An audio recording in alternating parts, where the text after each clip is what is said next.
Hello friends, today in this video I will show you how to change sleep settings on Windows 11. So firstly click on start, then settings. Now here guys click on power and battery. Now click on screen and sleep.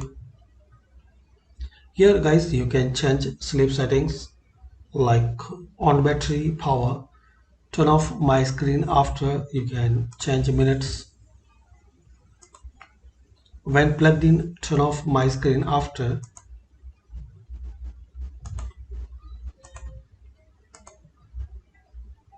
On battery power but put my device to sleep after.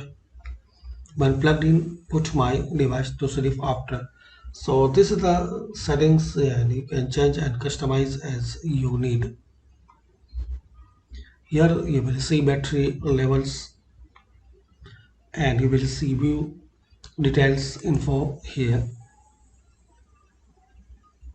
So this is the way guys you can change sleep settings on Windows 11. Thanks for watching. Please comment this video useful for you or not, and please share, like and subscribe this channel for more useful videos.